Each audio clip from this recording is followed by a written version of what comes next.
अस्सलाम वालेकुम, मैं मसूद हसन भट्ट। आप देख रहे हैं बीके न्यूज़। यूट्यूब पर हमारे चैनल को सब्सक्राइब करें, बीके न्यूज़ प्लस HD। अब चलते हैं ब्रेकिंग न्यूज़ की।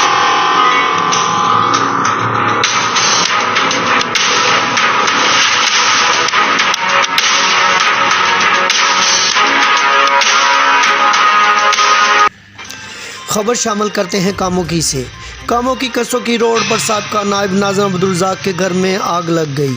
आग की वजह हीटर थी।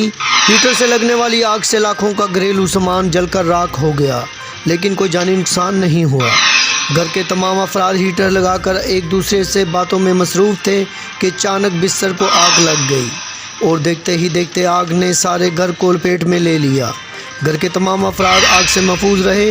रेस्क्यू के अमले ने फौरी पहुंचकर आग पर काबू पा लिया।